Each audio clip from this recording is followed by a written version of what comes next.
All right, guys, we are blessed here to have Junior, who's one of our legends in the private group. I got to meet him when I went over to New Zealand there, and he's going to introduce himself there to you guys and obviously give his take on the incredible team list that we just got yesterday as well. Tihei mauri ora. Kia ora koutou katoa toa. Manuele soifua maua malelangi mama JV. Te whātalo whātu ni mamaru mana pi i ora tato YouTube audience i lenei a whiawhi. Usui I'm gonna no have to mai do. moa. I'm gonna have to do some learning, mate. Nah, yeah, all good. All good. I help you out. But now, thanks for the opportunity to share some of my thoughts on my team, JB. Appreciate you. Beautiful, man. What do you think of those team lists yesterday afternoon? Oh, man. Crazy because after watching your video, I decimated my emergency list. Yeah, and then for a little bit there, I was just in my brain, I was just thinking so many combinations. I was just exhausted. But yeah, then picked myself up off the floor and then and had a look at what I can do. You know, because it's a split week and everything, and you know, you can't get Terrell May in there, so we just had to do what we had to do. Yeah, definitely, man. You obviously start off. It looks like was the goal here to go with a bit of flexibility, only selecting sort of Tupanua, Wong, Piakura, and Trbojevic there, mate. It was towards the end. Yep, definitely when I found out that Tupunua and its price, because initially, I mean, I like having edges, and I like having last year when we ran with Katoa and Loyero and Kari Party, um, you know, I try to think about those money making edges, um, and then so looking at my team at the moment, yeah, was flexibility, was price. Fanua Blake, I guess we'll get to him. Yeah. But yeah, was trying to fit them all in there. But I should have went with my hunch with Terrell May, and yours as well. It's killing Yeah, me every day, mate. I overthought it. Yeah, no, exactly. Did you enjoy the Vegas games, mate? And will you be going over to watch some of them in the next few years? Oh yeah, definitely when I won Lotto. Yeah. But it was a good it was a good event, and I think the NRL did really good to get over there.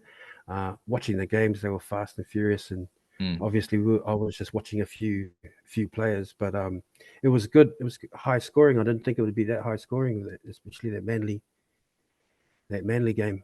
Yeah. So yeah, it was great to watch. Defense was optional in that game, wasn't it? That's for sure. Mate, we've got three Warriors players, three Wars boys in the squad, and Junior's known last year did have a few sort of pods, few out there selections, and sort of not too many this year, mate. Just sort of AFBs a little bit against the grain compared to a few people asking me about him, given how well he obviously played last year. Your thoughts on Adam, mate? Is that more just to lock in some points up top in the midsection? So obviously, I started with foundational player Haas, who turned into and I had to spread that I had to spread that money around. And I was listening to some other podcasters, and none of them had picked Haas at all. So I was just looking around, and then Cam Murray featured in there because of his price. But then Fanua Blake is only like $5,000 more than Cam Murray. Right. And I'm just thinking, I'm just banking on that forward pack of the Warriors and Fanua Blake having another, amazing year. Yes, there might be regression, but that's assumed. And so, at the end of the day, I'm just banking on the forward pack, relying on Fanua Blake to do what he did last year. Yeah. And they looked amazing too, didn't they? So in that trial, and I don't expect them to take a backward step. Watching Cam and Haas was really painful, but I was just like, oh, come on, Eden, they've set the benchmark. You've got to step up, or else I'm cooked. And then Tuivasa-Sheck, I was always just some of the things that were coming from the news about him being a Roma, and then we all know what he's a daily M, and so at his price point, I needed to have him in there. Yeah, definitely, mate. Tain Tua Upiki. Sorry. Yeah, you keep going. He's just a late entry. Okay. Yeah, he's a late entry because I should have had Gagai. I went with Gagai. I need to cover Kinney in round two, and he's a good player. Yeah, he could be somebody else right now, but at the moment it's Tua Upiki at the moment. No, that's fair, mate. My only general thoughts on it, obviously with Kenny not being there in round two and sort of the potential for just a couple of weeks, I find it hard to take both, and I feel like you could almost get away with just starting Tane, right? Tane, because he has some scope for some big scores as well. Same with Keeney, but obviously the round two bye there. So maybe that's something you could play around with. Any thoughts on that? Yeah, yeah, he definitely could. At the like I said, I've only had like less than 24 hours to recover from that teamless Tuesday, and I'm scrambling. Like the marbles are all over the place. I'm just Yeah. scrambling, but it Well, makes sense to put it. what options are you currently playing around with? What have you sort of mucked around with recently? I think that the closest would be Chris from Chris from Okay. Raiders. Yep. He's not much. Yeah, he's not much more, and he's obviously dual and all that, and all the good stuff. Hmm. But yeah, he's going to be. He'll come back next week. Probably just those two at the moment. That price. That price point. If you go a little bit less, then you never know, you don't know what you're going to get. And Yeah, I that's for I, sure. I, I like he passes the eye test. Yeah. For the rest of your teammates, is there any players that you kind of not sure about, or did you want any thoughts from me on any of the other players in the squads? Oh, like all of them? No, no. Who are you worried Okay. about? Well, now let's go. Let's go. Levi, obviously, he hasn't got that great of stats, and there could be a timeshare um, with him. He's there just because of the. I need a backup for Grant in round four. I'm hoping that he plays well. At the end of the day, if they play well, I think he plays himself into a longer position there. But it will be a timeshare, I guess. Yeah, definitely has But some Poasa, points to make. Yeah, Poasa, tell us about yeah. him. Well, he had a good. He's been Hughes for all this time. And then when I guess everyone but me knew that Hughes was going to be on the bench and not a starter. Um, and so Poasa, and when you believe in the hype, when you start believing into the hype, you just, your team can be all sorts of players. But then obviously Poasa is starting. Hmm. Um, yeah, can I say that his points per minute is acceptable? You can say that. I didn't even realize just then, mate, but you got Poasa over Hughes. You don't even have Hughes in the side. That's right. Wow. But Okay. he could be Hughes. He could be Hughes. Okay. Well, Um, let's. My worries with Poasa, mate, is the minutes. Like he might start and play sort of short minutes and maybe come on for a tiny stint at the end. Whereas Hughes, you'd say, is more chance of playing a few more minutes would be my thoughts, and then obviously cheaper as well. I suppose the big thing there is like they could both make some money, but that 50K or whatever you get from banking that, I suppose, could you use that elsewhere is probably the question. yeah. Why would we think that the bench guy would get more minutes than the starter? I Just mean, the and type. and, and also Yeah. they both they both had really good preseasons. Mm. Um, yeah, Yeah. So but what? yeah, Hughes. The story with Hughes, it seems like he's just got the massive motor, and that's what everyone said around the Yeah, club. Like Gus and all the players have said that, and Poasa just across his career so far just hasn't played big minutes at all. So my worry was that yeah, that would stay the exact same at the Dogs, and he offers that bit of punch, doesn't he? Whereas Hughes seems to be that big fella that can just keep going. A bit more of that, obviously, bit of Terrell May in him without yeah, the yeah, crazy punch, but just more that motor. I think where he could play sort of 15 or 20 either side of half if they wanted to. The only reason he didn't play more minutes in that trial as well, Hughesy, was he did have a small concussion, so they didn't bring him back on. So it's and I'm probably putting too much weight on the fact that they're starting. Yeah, Like I think so. That's probably you know what I where mean? I'm going for. Yeah, because like we saw with Terrell that, yes, he doesn't start, but Mm, he can still play good minutes. And I don't expect anywhere near that. Like for Hughes, it's a bit over 30 minutes at 1 ppm. Poasa, we're not sure. Like he's never been a big, like a really good scorer as well. So there's that. But yep. again, either way could be fine. And if it doesn't work, you could trade him out, right? But I suppose it'd just be if you drop down, then is there someone else that you could use that 50K for? I suppose. And if there's not, then who should be sweet as a starter? Like we don't know. Like he looks like he has improved as well. So yeah, I won't talk you out of Eh, it, but I think Hughes should be in there somewhere. No, yeah, I think he might have been a panic, like a reaction to TLT, Yeah. and so yeah, and that extra 50 grand. I mean, I'm thinking putting it somewhere in the backs, probably in maybe to a Upiki could be somebody else with that. What do you think?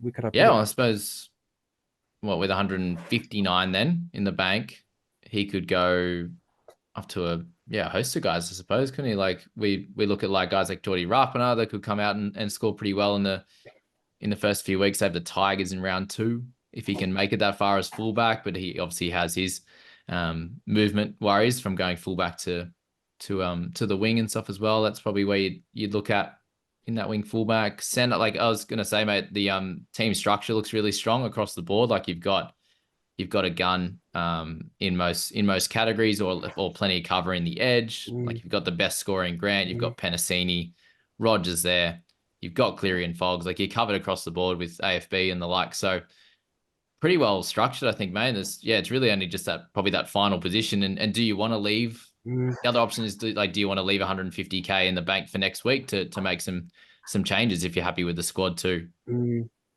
Um, Well, yeah, May is just too is too yummy to not think about. But I'm also worried about May and his minutes. yeah. But Linu might help that out. Yeah, if he's out for sure. And we just got some news, guys. Actually, we may as well throw it up here that Wong has been cleared. He'll be playing in round 2. Tupanua, he ended up with a groin issue, was why he came off. So he's going to get scans on that, but they think it should be okay. But that's the kind of worry with Satili at the moment. So other than that, Pikura, we're obviously waiting for him to come back as well. Hopefully he's all good. But yeah, you've got cover on that side with Sam and with Lukey anyway, which is cool. Mm, But yeah, like if you think that, but obviously injuries and stuff could happen, right? So that 150 could be really handy if you did save that. Even this 109 you've got is awesome for salary in the bank for next week anyway. that's the one thing that I've been trying to really be disciplined in having that money there, and thank goodness. But what about Fledgler? I mean, obviously he's got the early buy, Hmm. and prior to TRT, I always had it in my mind that Hughes would cover that. Um, is it just a wait and see with Fledger? He's pretty strong, eh? Yeah, well, Or should I go to Connor? I think, Should I go to Connor? well, yeah, I suppose you could do that for sure. But if you're happy with him, man, he's the leader of that pack as well. So that's something to note that, Mm, a few of these guys, they're not that number one. And we've seen what number ones can do in certain teams with the minutes and obviously the points there as well. Without Gilbert now, that probably helps him a little bit more. So if you like him, I'm not pushing anyone away from Tommy.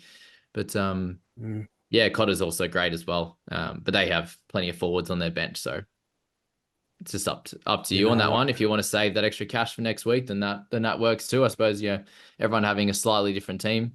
They're going to be guys that aren't the super popular ones. Like Cotter's 30% owned, but he could, get 45, or he could get whatever, and Flegler could get 50 easily, right? So it shows that you can have multiple different options in your squad and come out the other side pretty good anyway.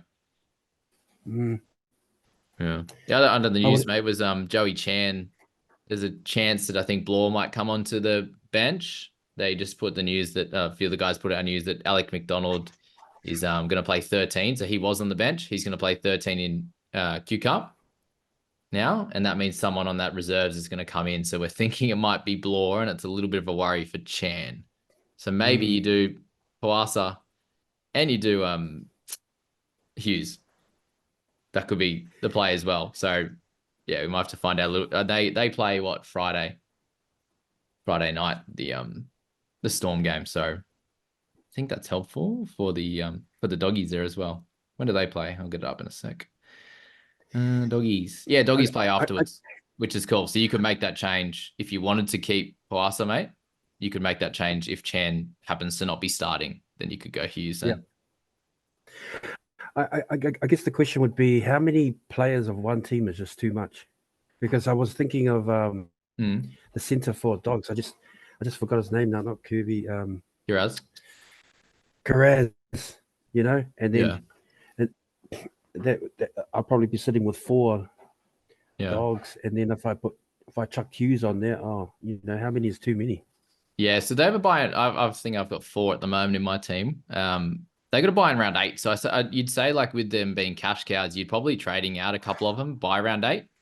So having 1 or 2 by that time is going to be no problem at all, is it, to cover? So that's what you want to think about. Yep. If you got 4 guys that in the Storm in round 4, that's probably a bit more of a worry. So anything sort of past round 7, I think is not a problem because they're not all going to be keepers, and you're not going to keep them all, obviously. So yeah, not a problem at all if you wanted to go that one. But I suppose like Penasini could be good in a way that you get exposure to the Eels, which you have no one in the Eels outside of him. So that's where it's cool to have a little bit of Not yet. exposure. If the Eels go really well, you're likely to get some good scoring out of Penasini. If the Dogs don't go great, then and having 5 of them could be a bit of an issue, right? So yeah, there's a few ways to think about it. Cool. Any other questions, mate, on sort of setting yourself up for this week, looping? You don't have anyone to loop, but just setting up your bench and anything like that, mate, for the audience or for me. No, well, yeah. The how important was it for me to get a loop? Because obviously we can play around with the guys there on my bench then, and you got your couple of halfbacks there in the Tigers that everyone has, Fainua and the other cheap guy, Galvin as well. Yeah, Galvin. But Yeah. that and that he could come in for Levy because I'm not sold on Levy yet. It was just a sort of reaction because I needed a backup for Grant. Okay. Yeah, well, that probably makes it a little bit tough, but let's just say you could leave it as is, right? Or you could go Strange. You've got him in emergency 5. Let's just say he came out, or you went to a picky or something like that in emergency 5. And if they absolutely smashed it, then you could bring in one of those cheap guys for Chan or whoever it is, right? And then loop them in that way. But if it didn't work out and Strange got like a 25 or 30 or whatever, and you weren't that keen on the score, then just leave it as it is. So it probably gives you a little bit of flexibility that way that you could just bring one of those guys in if someone scored astronomical. Like if Strange went 50 and you're like, oh, damn it, I've missed out, then you could do that if you wanted to. But it obviously does make it hard if you're not sure if they're going to actually get a role next week either. So there's the positives and negatives to the looping, obviously. Yeah. And that's the one thing that I got cooked last year was my opponent in the finals. He really knew how to loop, and he waited for every single game before adjusting his loop. Yeah, it's pretty crazy. Yeah, and so that I'm learning looping is another tool in your tool belt. Just sure. the last question then. Yeah, Yep. last question around just how I've got my emergencies and my bench set up. Any can I do that better? Like, what would your suggestions be?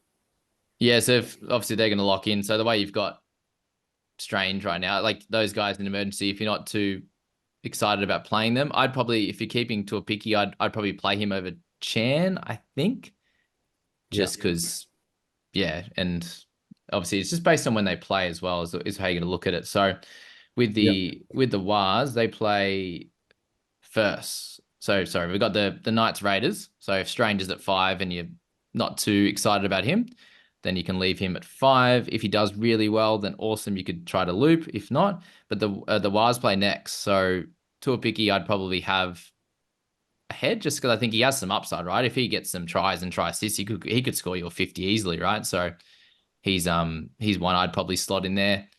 Obviously, Danny Levi there, he could score okay as well, but look, it's not not guaranteed that, we need him to play massive minutes. Whereas, with the Warriors flying, then that's where Tane could do a really, really awesome job. And Yeah. then Salmon as a starter in the middle, he tackled really well in the preseason trial. So that's how I look at it, is like, what are the chances these guys go really big? And, Tuapiki has a really, really cool opportunity to do that in a good team. Salmon as well, if Yep. he managed to get 50 minutes, he could get a 40 odd just in sort of tackles and a few runs. Whereas Strain, just like, he could get 50 or he could get like 20. So, and Levi as well, probably the same. So that's how I look at setting up my benches, obviously. And if, Lukey plays at the end of the week, so you pop him on the bench, those type of things is the way to think about it, mates. And Oh, otherwise, I think yeah. you set up really well, and that cash in the bank's going to be cool. Going to help you next week. It's obviously important to look at points this week, but obviously the team set up and the salary for the weeks to come, and potential trades as well. Just potential. Don't go too far ahead, but potential. Yeah, no, you have to be measured. But no, that was good. That's good advice around Yeah. just like watching their upside. Yeah. Yeah, it's definitely helpful. That's where I missed out, obviously making a mistake with Turbo and Terrell, missing out on that upside that, Mm. sometimes we go a bit safe, and I get caught out myself in that, but backing that upside is pretty important a lot of the time. Mate, who'd you end up with in the JBFA, your head to head? Did you end up playing against one of your cousins or your mates? No, not this week. No. Okay. Um, You're but gonna warm up. they're all no, yeah, no. But they're all messaging me. They're losing sleep over TLT and this and Oh, that fantasy. Yeah, me too, man. Me too. they're all No, mate. hooked. They're all hooked, mate. Good stuff. I'm glad they're in already. Junior, really appreciate you coming on, mate. Yeah, I'll try and do this sort of semi-regularly with some guys in the private group to come on and share their thoughts. And yeah, the more people I can get on this channel, I think the better it is for everyone. Obviously, everyone's in different stages in their fantasy journey as well. Some have played for a few years, some have played for forever. So even just the questions that you can come up with will be different to everyone else. So yeah, I'm sure everyone really appreciated it. And if someone in the comments can translate what was said at the start, then I would appreciate that. Thanks, Junior. No, thanks, Jabby.